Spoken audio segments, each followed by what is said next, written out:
One for you.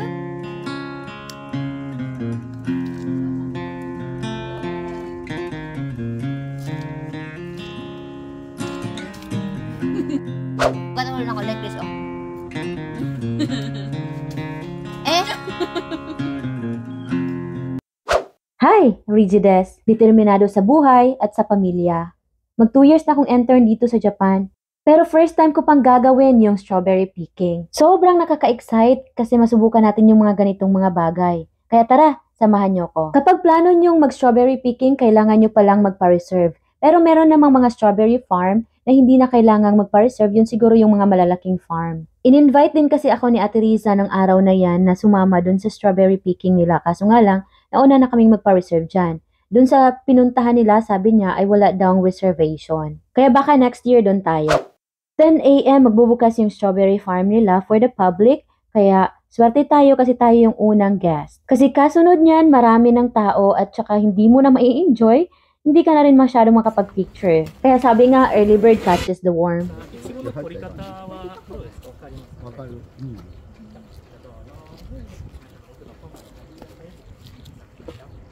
Malawak yung loob at marami ng mga hinog, pero meron ding mga hilaw pa. May mga restricted area, nilalagyan nila ng lubid, indication yun na hindi ka pwedeng pumunta doon. Kasi naka-reserve yun for the next following weeks kasi hindi naman pwedeng lahat i-open nila tapos lahat mapupuntahan, so hindi lahat nauubos. And take note, yung strawberry season dito sa Japan would be like starting from December until May, pero depende yan sa prefecture kung saan yung lugar ka dito sa Japan kasi iba't iba naman yung climate dito, especially that is during winter. And most strawberry farms ay nag-o-open sila for public para sa strawberry picking experience. Hingid naman sa kaalaman ng lahat na ang Japan ay isa sa kilala sa mga pinakamalaking nagpo-produce ng mga strawberries. High quality at premium ang mga strawberries na naproproduce ng Japan at yun yung mga hinahanap ng ibang bansa. Kaya nag-e-export din ang Japan ng mga strawberries. Karaniwan sa mga premium quality ay pinapadala nila sa Asia and North America. Pero mostly yung mga Japanese strawberries ay pinapadala sa United States, Hong Kong, and Taiwan. Kaya tingnan natin kung masarap nga ba talaga.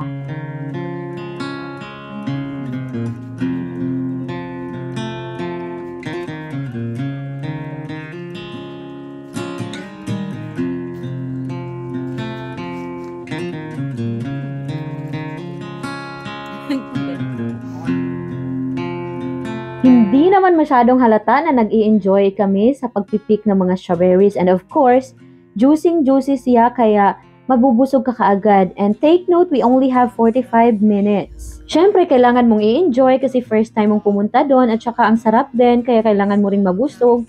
Syempre, susulitin mo rin kasi yung bayad is 2,000 yen. So that's approximately like 750 pesos. I don't know kung magkano dyan sa Philippines. Sa Benguet, di ba, meron din namang strawberry picking. Kung merong Taga-Luzon dito or nakapunta man sa Benguet na alam kung magkano, paki-comment naman dyan sa baba. And also, gusto ko ring malaman kung meron bang time limit kapag pupunta ka ng strawberry farm sa Benguet. Dito kasi 45 minutes lang, pero sabi ng iba, meron naman daw walang time limit. At saka yung pinuntahan nila Ate Riza last week din, ay wala daw time limit. Yung kambal ko rin, nung pumunta sila ng strawberry picking dito sa Japan, hindi din daw sila sinabihan na merong time limit. Paulit-ulit tayo sa time limit Anyway, kung nakarating ka sa part ng video to, ibig sabihin, nag-i-enjoy ka sa panunood. Gusto kong malaman kung saang lugar ka nanonood kay para ma-shoutout na rin kita sa susunod ng mga videos. Pero ito, tanong ko sa iyo, gusto mo rin bang masubukan? Or sa tingin mo ba, sulit ba yung 750 pesos para sa 45 minutes na mag-strawberry picking? Unlimited yun. Walang, depende sa'yo kung anong dadalhin mo. Siguro magdala ka siguro ng salt kay para mas ma-enjoy mo lalo kasi mabalance mo yung sweetness, yung juiciness, at saka yung saltiness. Or di kaya magdala ka rin ng chocolate syrup. Kasi for me, it's a lifetime experience na hindi ko kayang bayaran ng kahit anong pera. Kaya sulit na para sa akin yung one-time experience at hindi ko na uulitin kasi nasubukan ko na. Pero siguro with my family in the future sa Philippines, I would love to experience strawberry picking with them. Mahal talaga yung strawberry dito sa Japan. Bumili nga ako sa market, tingnan mo yung price. Mukhang nakasale pa yan at saka season ngayon, lalo na pag hindi season. Sobrang mahal ng mga strawberries nila dito. Kahit man anong mga fruits dito sa Japan, sobrang mahal. But then again, like I said, depende lang yun sa diskarte mo kasi nakakain din naman ako ng masasarap ng mga prutas at saka mga gulay kasi inaabangan ko yung mga sale.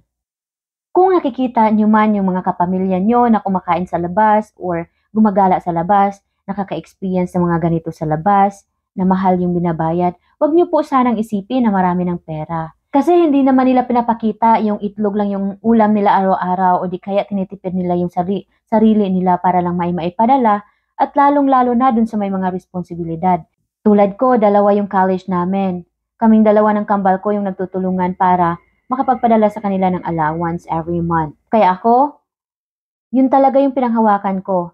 I always make opportunities. Kaya last year, kahit wala akong natira sa sahod ko, pinapadala ko lahat kasi nagsisimula kami ng business. Pero, hindi lahat ng mga business ay nagsusuccess. And I was so devastated. Kaya ngayong year na to, pangalawang year ko na dito sa Japan, ini-enjoy ko na lang muna. Sinusuportahan ko yung 2 kapatid namin. And buti naman kasi nakikita namin yung sacrifices namin has been paid off kasi grabe sila. Kung magpakita sila ng mga grades nila, 3 beses na consecutive na dance lister yung bunso namin. Tapos yung isa din, 2 beses din na consecutive na dance lister na gagraduate na ngayong June. So, yun yung pinagpapasalamat namin kasi everything was not bitaw. Hindi siya nasayang.